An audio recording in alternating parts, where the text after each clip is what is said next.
오늘 사순절 이 기간 동안에 우리에게 주어진 본문이 고린도전서 1장 27절에서 29절 말씀입니다. 제일 처음에 어떻게 되어 있습니까? 그러나 그렇게 되어 있죠. 그러나. 사도 바울이 여러 가지 이야기를 많이 하면서도 반전을 얘기하는 그러나라고 하는 이런 접속사를 많이 사용하는 그런 말투를 갖고 있다, 이렇게 생각을 해요. 세상에 어떤 것도 다 내가 물러설 수 있다. 그러나 예수 그리스도를 믿는 믿음만큼은, 이런 식의 생각을 지니고 있는 인물이 바로 사도 바울이라고 말씀드릴 수 있습니다. 그래서 저는 그러나 신앙이라고 그렇게 나름대로 한번 호칭을 붙여봤습니다. 그러면 어떤 얘기가 그 다음에 나오고 있느냐? 하나님께서 세상에 미련한 것들을 택하사 지혜 있는 자들을 부끄럽게 하신다. 많은 사람들은 이렇게 저렇게 똑똑하고 지혜롭고 그리고 말도 잘하고 대단한 그런 능력과 탤런트가 있는 사람을 하나님이 선택할 것이다 라고 생각하는데, 천만의 말씀, 그러나 아니라는 거죠. 하나님은 우리들이 생각하는 세속적인 생각의 기준이 아니라는 거예요. 인간을 선택하시는, 하나님이 인간을 구원하시는 그 방법과 믿음의 원리는 그렇지 않다는 거죠. 오히려 미련한 자를 하나님이 택하신다. 이게 신앙의 신비라고 얘기할 수 있는 거죠. 이렇게 믿음의 원리가 이렇다는 거예요. 오묘하고 신비롭다는 거예요. 근데 놀라운 것은 뭐냐면은, 우리 한 사람 한 사람이 예수 그리스도를 믿으면 그 사람이 똑똑하건 그 사람이 바보스럽건 간에 다들 동일한 신앙의 사람으로 바뀌어져. 어떤 동일한 신앙의 사람으로 바뀌어지면 나는 미련하다라고 하는 그런 고백을 누구나 다 하게 돼요. 참 묘한 거 아닙니까? 여러분들이 예수 그리스도를 처음 영접하고 그리고 예수 그리스도를 믿고 하나님이 내 아버지라고 그렇게 고백할 때 여러분들의 마음속에 나는 똑똑하다는 생각이 든 사람 있습니까? 어떤 생각을 갖고 우리가 하나님 앞에 무릎을 꿇었습니까? 나는 어리석은 사람입니다. 나는 미련한 사람입니다.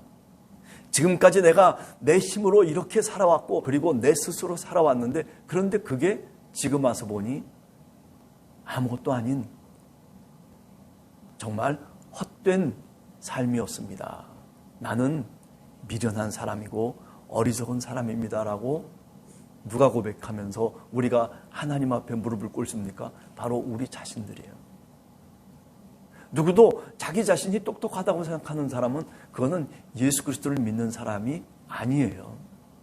나는 미련하고 연약합니다 라고 그렇게 고백하는 사람들이 누구냐면 바로 신앙인입니다. 그래서 예수님도 이 땅에 사셨을 때 똑똑한 사람 찾아다니는 게 아닙니다. 저 예루살렘 성을 쥐락펴락하고 그리고 힘이 있고 강하고 능력이 있는 사람들을 찾아다니는 게 아니에요. 그죠? 여러분들은 어떻습니까? 복음서를 읽어보면 너무나도 분명한 거 아닙니까? 하나님 나라의 주인이 누구냐? 하나님 나라에 들어갈 수 있는 사람들이 누구냐? 어떤 사람이에요? 니고데모처럼 유대인의 관원이 된 사람들이 그래가지고 유대인의 랍비가 돼서 그래서 하나님 나라에 들어간다라는 말씀을 하시는 것이 아니에요. 복음을 믿는 사람. 근데 누가 그런 복음을 믿고 누가 돌이켰습니까? 그 시대 속에서 생각을 해보면 그 시대의 가장 어리석은 사람들, 가난한 사람, 그저 쓸모없이 내던져진 그런 병자들, 그저 자기 힘으로는 어떻게 할 수 없는 그저 안진뱅이와 중풍병자들, 세상에서 외면당하고 던져져서 가족들로부터도 던져졌던 귀신 들린 사람들, 뭐 하나 제대로 갖춰진 사람들을 주님께서 찾아다니면서 하나님 나라를 이야기하고 그들을 하나님 나라의 백성으로 만든 것 아니잖아요. 세관원 마태의 경우는 또 어떻습니까? 그죠? 매국노고 배신자고 그리고 사람들로부터 손가락질을 당하고 대접도 못 받는 그런 세리장 삭개오. 사람들을 피해서 저 뽕나무 위에 올라가야 됐던 세리장 삭개오. 뭐 힘이 있고 능력이 있으면 무슨 소용이 있습니까? 마음이 무너졌던 그런 사람들. 그러나 주님은 그런 사람들을 찾아다니면서 하나님의 나라, 너희들이 바로 하나님의 백성이라고 하는 것을 분명하게 말씀하시고 가르쳐 주셨단 말이에요. 제자들에게 어떤 교육을 시켰습니까? 바로 그런 교육이요. 바로 믿음으로 산다는 것은 이런 거야 라고 하는 것을 예수님께서 제자들에게 말씀해 주신 겁니다.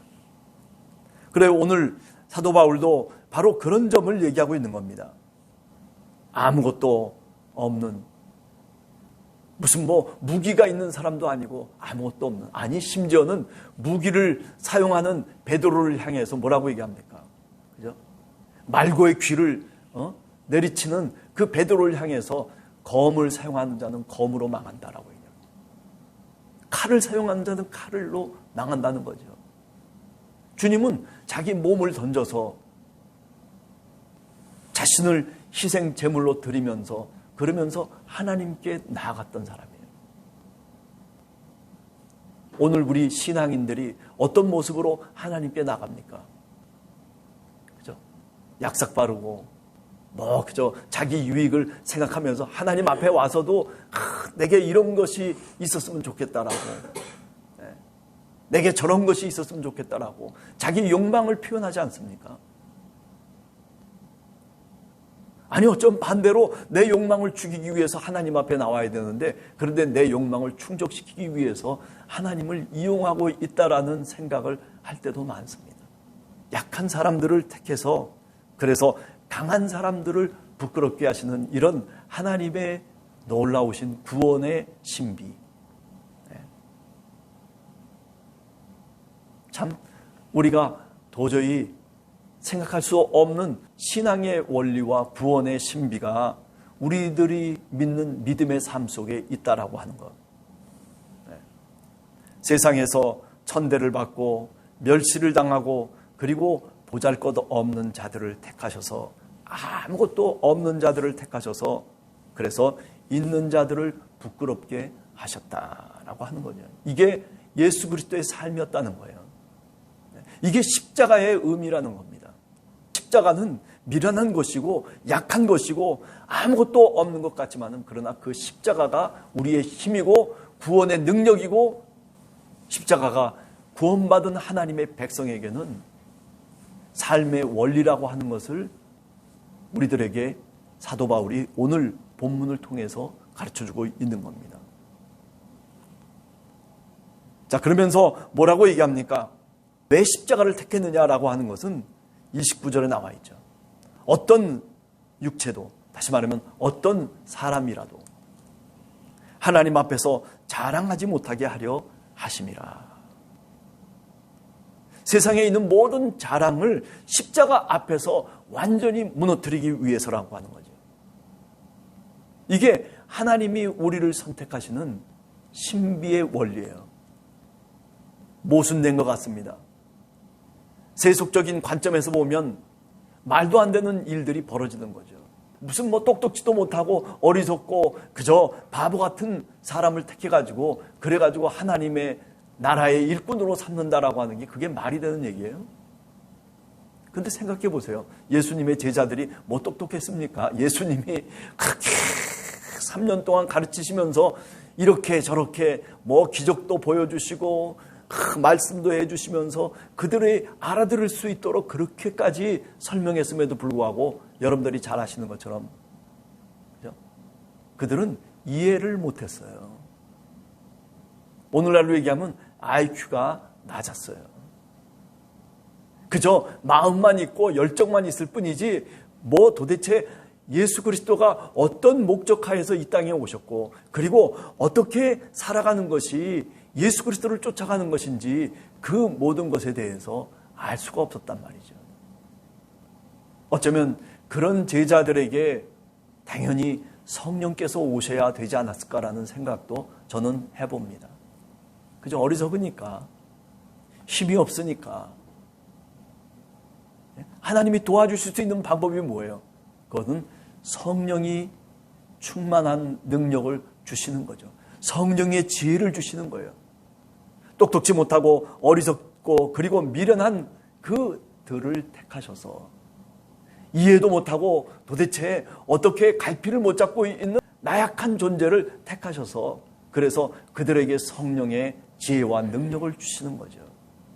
그들이 성령을 받고 난 다음에 오순절날 그 성령의 사건이 있고 난 다음에 그들이 지혜가 달라집니다. 세상에 나아가서 이제는 갑자기 어느 날 설교자로 바뀌어지기 시작하는 거예요. 이게 성령의 능력인 겁니다.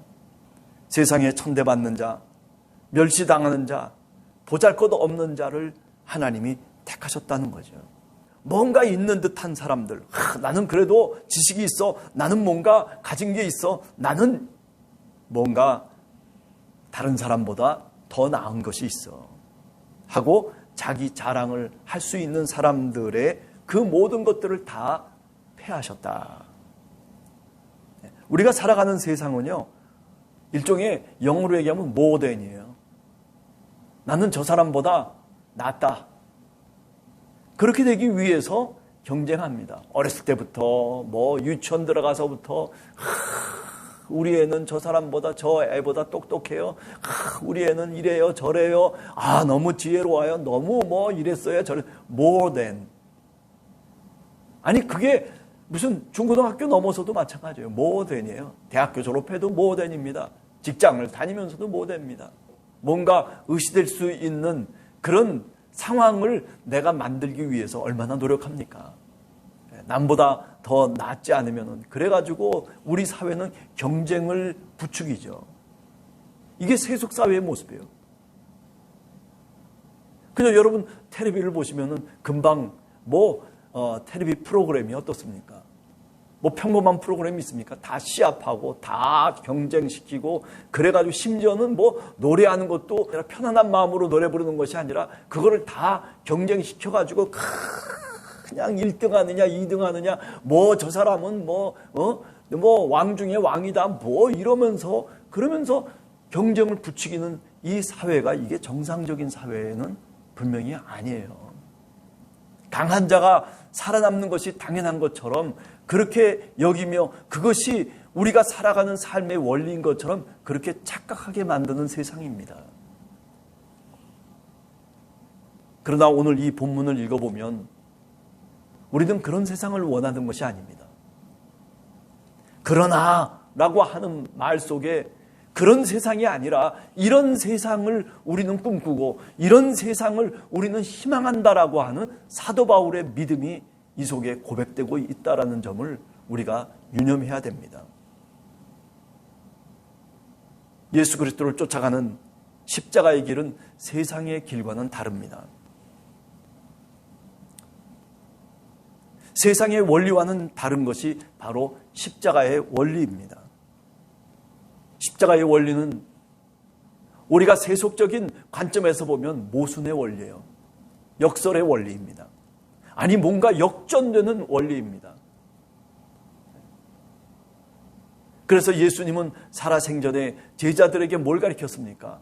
하나님 나라라고 하는 것은 저 작은 자들의 것이라고 얘기하고 있어요. 하나님 앞에 우리가 심판을 받을 때 모든 것들이 다 역전된다는 거죠.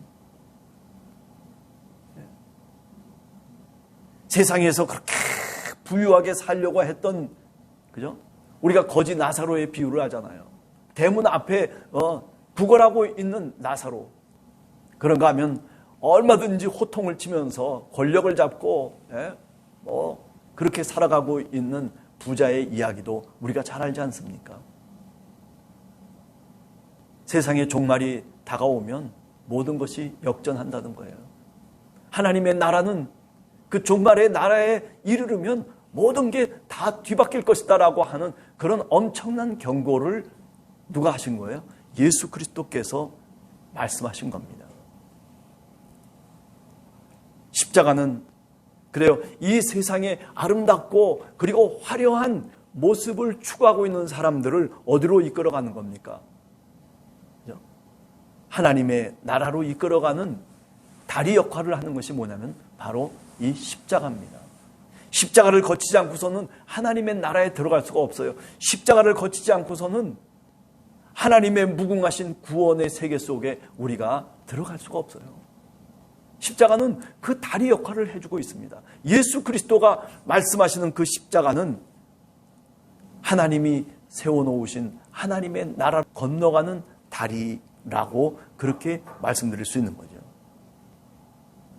여러분, 우리가 살아가는 세상은 내가 소유하고 내가 무언가를 얻고 내가 무언가를 갖고 있어도 만족함이 없는 세상이에요. 늘 허덕이고 굶주립니다. 그래요. 누구든지 부자 되고 싶겠죠. 예수를 믿어도 마찬가지고, 그리고 이렇고 저렇군 간에 여튼 우리 속에 그런 욕망이 있잖아요. 그런데 십자가 앞에서는 그 욕망이 죽어야 되는 거예요. 십자가 앞에서는 그 욕망이 무너져야 되는 거란 말이죠. 그런데도 불구하고 우리는 만족함이 없이 살아갑니다. 그저 늘 굶주려서 욕망의 열차가 끊이지 않고 넌스톱이에요. 정류장이 없어요. 욕망의 열차는. 우리 한 사람 한 사람이, 아니 우리가 살아가는 세상이, 세속 사회가 어떻습니까? 욕망의 덩어리예요. 부글부글 욕망 때문에 그냥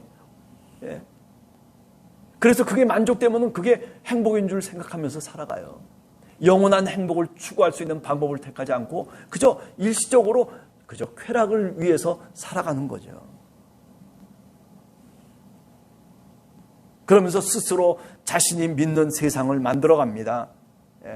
자기 왕국을 쌓아가는 거예요. 우리가 살아가는 세속사회는요, 자기 왕국 쌓기예요.